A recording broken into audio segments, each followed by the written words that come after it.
Paz do Senhor e Irmandade. Como é que vocês estão? Gente boa? Bora orar? Oremos. Ó Deus, bendito e poderoso, nós te louvamos porque o Senhor é bom e essa bondade tua é conosco. Obrigada, Senhor, por mais um dia e aqui para histórias tão interessantes, ó Deus, que Jesus deixou para nós. Ó Pai, nos molda, nos ajuda segundo essa palavra. Que a gente não seja aqueles que estejam de fora apontando para os outros, julgando os outros, mas que nós sejamos, Senhor, pessoas verdadeiras no banquete, sentados à mesa, ouvindo a voz do nosso querido e amado Jesus. Oh, aleluia, aleluia, meu Senhor, aleluia. Nós te louvamos, nós te louvamos. Em nome de Jesus, amém. Oh, gente, esse texto é tão lindo, como esse texto... Olha, eu vou falar para vocês, tem textos que a gente começa e eles chacoalham tanto a gente, né? Mas vamos lá, Deus é maravilhoso. Bora, papai. Gente, esse daqui talvez seja um dos textos mais conhecidos da Bíblia, talvez, né? Até porque quem não é cristão conhece esse texto. Esse texto aqui, ele traz nele, tem mais duas parábolas, mas tem aqui a parábola do filho perdido ou do filho pródigo, né? E muita gente conhece, são 3 parábolas. Talvez, por ser muito conhecido, muita gente prega esse texto, né? Aqui nós conhecemos o filho pródigo, a dracma perdida, ou o filho perdido também, né? E a ovelha perdida. E vocês talvez lembrem que quando a gente leu as parábolas lá em Mateus, também em Marcos, eu falei que a gente teria que olhar para as parábolas juntas. Vocês lembram disso? E aqui nós vamos fazer esse exercício, olhar para essas 3 parábolas juntas. E que também a gente precisava ver o texto e o contexto do que havia acontecido e estava acontecendo ali naquela época. Então, nessas parábolas é mais fácil a gente entender isso, pois o contexto, a explicação do porquê Jesus conta essas 3 parábolas, ela já vem bem facilzinha aqui, até deixei já grifado, nos versículos 1 e 2, né? Vamos ler o 1 e o 2, então, para a gente entender? Diz assim, ó: todos os publicanos e pecadores se aproximaram de Jesus para ouvi-lo. Então, chegou os publicanos e pecadores. Contudo, os fariseus e os mestres da lei o criticavam. E olha a crítica deles. Eles diziam assim: este homem recebe pecadores e come com eles. Então, este é o pano de fundo para vir em seguida essas parábolas, né? E esse é o ponto central da mensagem para a gente entender o porquê das parábolas. E aí mostra os publicanos e pecadores que queriam ouvir Jesus. Aqueles que mais eram errados, assim, que a gente conseguia ver, né? Quando fala publicanos e pecadores, era algo explícito, que fazia algo de errado, e eles queriam ouvir Jesus. E os fariseus e mestres da lei, eles criticavam Jesus, diziam: ele come com eles, come com os pecadores. Não é a primeira vez que a gente vê os publicanos fazendo isso, né? Os publicanos não, os fariseus, né, gente? Olhando esse contexto, perdão, a garganta tá um pouco ruim, vocês viram que até minha voz tá diferente, né? Olhando no contexto da época, Jesus poderia até sentar com esses publicanos, pecadores, em tese, né? Mas o fato de estar comendo com eles era algo demais para a época, entendeu? Por quê? Vocês lembram também que eu já falei que essa coisa de sentar à mesa, eles tinham que sentar reclinados, as pernas tinham que encostar, os pés ficavam aparentes, talvez a sujeira, por isso que eles tinham que ter todo aquele ritual de lavar, né? Tinha a sujeira dos pés, ficava visível. E vocês lembram também que eu falei daquela história que eu falei por 2 vezes, né? Já expliquei, a gente já explicou, já conversou sobre isso, o ritual de lavar as mãos, que eles lavavam as mãos 7 vezes, os utensílios, aqueles judeus religiosos, né? Então essas pessoas, esses que estão aqui, os pecadores, né? E os publicanos, eles não cumpriam esses rituais. Nenhum desses rituais. Imagina só, eles sentados à mesa. E aí, pensem comigo, uma coisa que é bem interessante. E aí eu não fui a fundo quando eu falei daquela coisa dos rituais de purificação. Eu não falei isso estrategicamente para a gente tratar agora. Por quê? Porque essa coisa de eles ridicularizavam, eles reclamavam e criticavam Jesus, porque ele comia com pecadores, os religiosos faziam isso, né? Reclamavam que ele comia com pecadores, os religiosos acreditavam assim, que se tocasse em algo que outra pessoa, que eles julgavam ser pecadora, tivesse tocado, digamos assim, se eu que sou pecadora tocasse num copo, e aí você, que é um conhecedor da lei, tocasse no mesmo lugar que eu, pecadora, tinha tocado, você estaria contaminado, você estaria impuro. Por quê? Porque você tocou no mesmo lugar que aquele pecador tocou. Por isso que eles lavavam tanto por dentro, tanto por fora, as mãos não sei quantas vezes. Eles tinham esses rituais com esses utensílios e com eles mesmos, para purificação, para não passar o pecado adiante, que era isso que eles pensavam. E agora, com esse contexto, nós vamos olhar para a história que está narrada aqui, olhando para essas 3 parábolas. E aí a gente vai entender que as 3 estão falando de algo, assim, o ponto central não é como a gente ouve por aí, que a gente ouve, o ponto central é a moeda perdida, o ponto central é a ovelha, ou então o ponto central é esse filho que foi lá e gastou tudo. Na verdade, não vai ser bem assim. Nós vamos começar agora a entender o que é o centro desse capítulo 15. Que lembrem, mais uma vez, ele está falando que os publicanos e pecadores comiam com Jesus, se aproximaram para ouvir Jesus. Estavam ali reclinados à mesa com Jesus. E os fariseus e os mestres da lei criticavam Jesus por isso, porque ele recebia os pecadores e comia com eles. E aí Jesus, aqui no 3, Jesus contou uma parábola, sabendo dessa crítica, né? Percebendo essa crítica.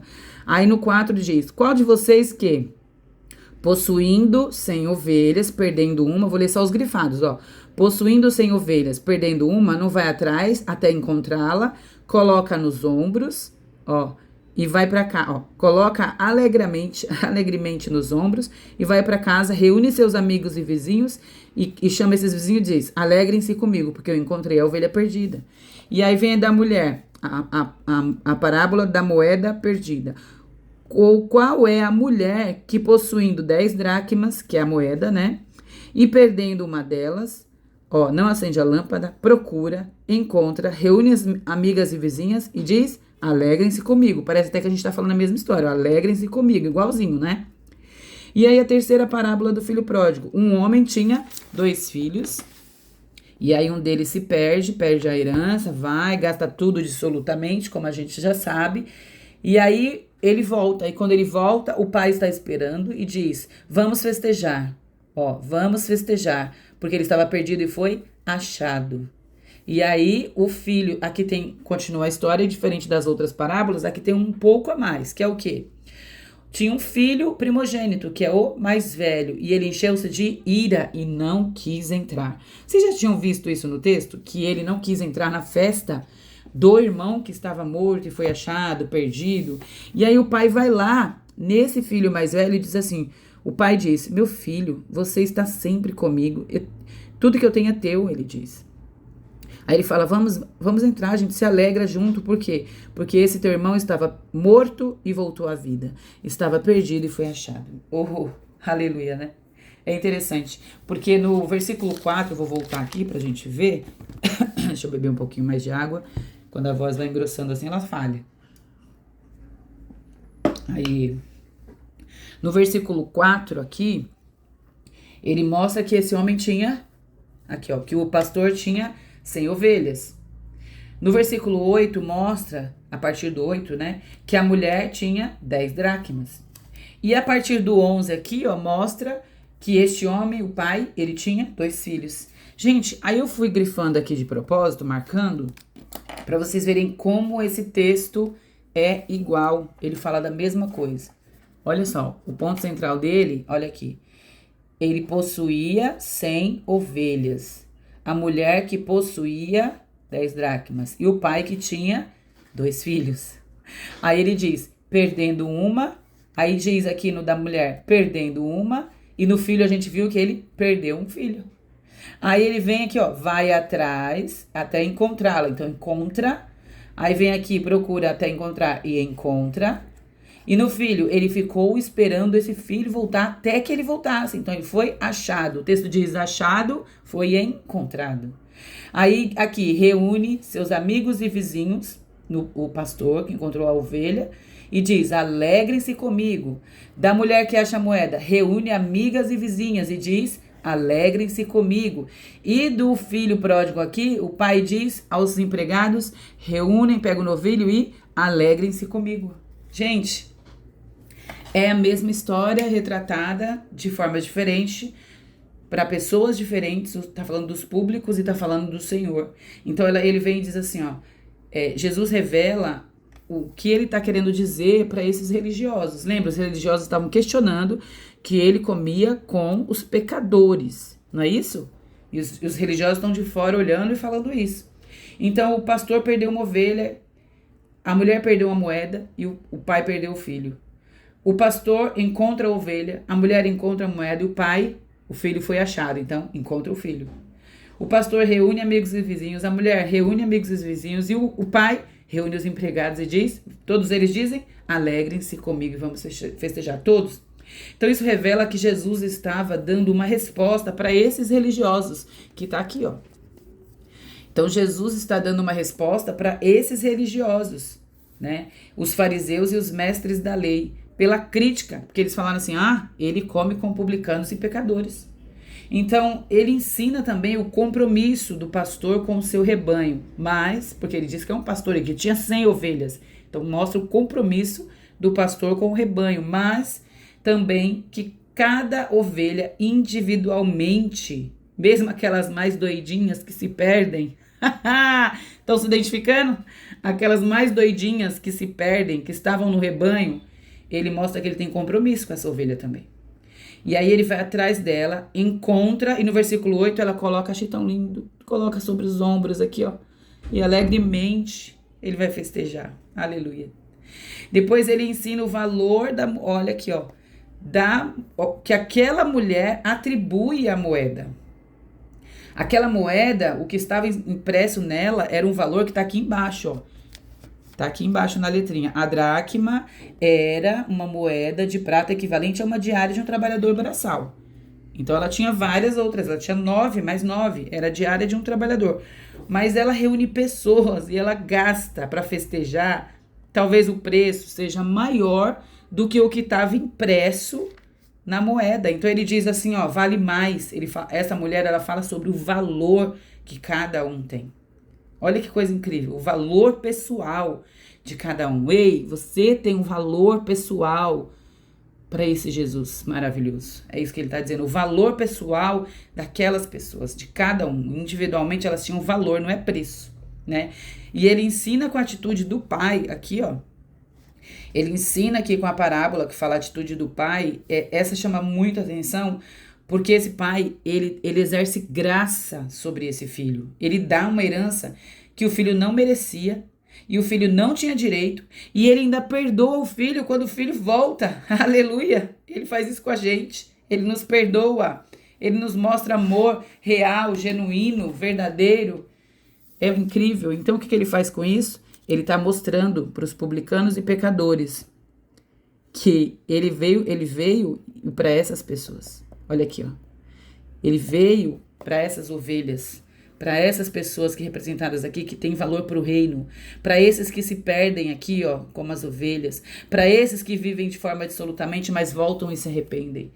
Ele fala que ele veio para esses. E aí a última parábola, quando eu falei que ela tinha uma coisa diferente, que é este filho, tá aqui embaixo, ó, tá vendo? Esse filho é diferente, né? Ela tem uma coisa a mais que as outras.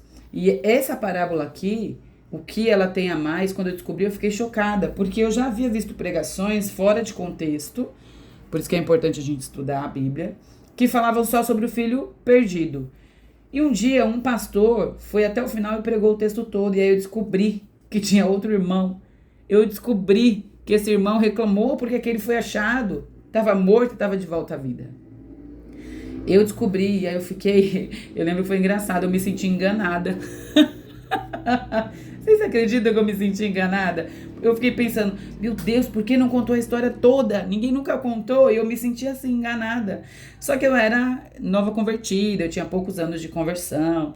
Então eu só recebia aquilo que me davam, eu não tinha esse discernimento que eu tinha que ler a Bíblia. E depois disso, e de algumas outras situações, eu comecei a entender que eu não podia ser refém dos outros. E a Bíblia estava acessível. E aí eu comecei a ler, entender e ver tantas coisas lindas, né? Gente, o fato é que nessa última parábola aqui, foi só um desabafo, tá? É que nessa última parábola aqui, o que chamamos de filho pródigo, né? O filho perdido, ela traz a figura do irmão mais velho, que se enche de ira por causa da festa. Tá aqui, ó. Ó. Tá vendo? Por causa da festa, do banquete que o pai havia feito para celebrar a vida desse irmão dele, o irmão caçula, ou mais novo, não sei se tinha outros, né? O irmão dele. Então, tá escrito no 24, ele estava morto e voltou à vida, olha isso. Perdido e foi achado, né? Tá escrito no texto, então dá para entender a situação desse filho, como ele chegou. E a alegria do pai em recebê-lo, de volta ao seio dessa vida que ele podia oferecer. Então o pai foi buscar o outro filho também.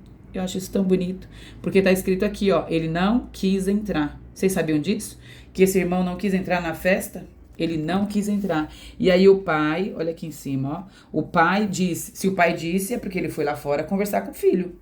Então o pai foi lá fora buscar o outro filho também. Vocês sabiam disso?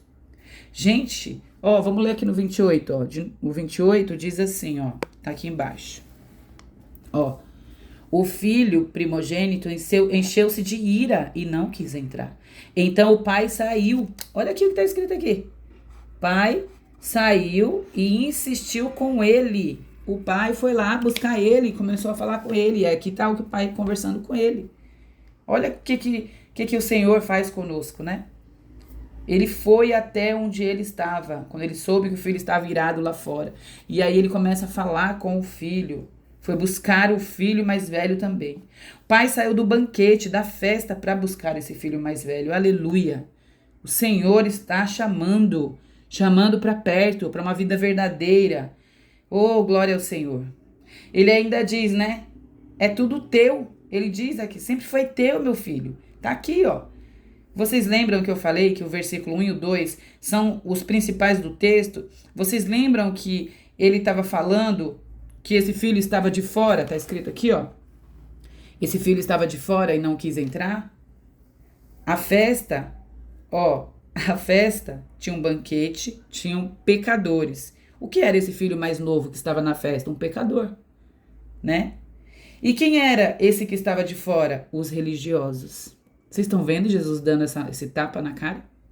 Os religiosos estavam de fora, reclamando que Jesus comia com pecadores. É a figura do filho ilustrada aqui, do filho mais velho. Esse filho faz a mesma coisa, ele reclama que o pai come com esse irmão que gastou todo o dinheiro dele, ou seja, cometeu tantos pecados, né? Que Deus tenha misericórdia de nós, que sejamos achados nele. O Cristo amado, nosso Senhor, que nos convida à mesa, junto dele, tem lugar nesta mesa. E a gente pode sentar, como diz a música, né? E o Senhor está ali nos esperando, como a gente canta sempre. Por isso que eu choro quando eu canto isso. Porque eu penso assim, quanto tempo e quantas vezes eu me perdi dentro da igreja e também fora dela, mas com aparência de religiosa. E Jesus foi me achar. Eu sei que ele também pode te achar. E eu espero isso com toda a sinceridade do meu coração. Louvado seja Deus.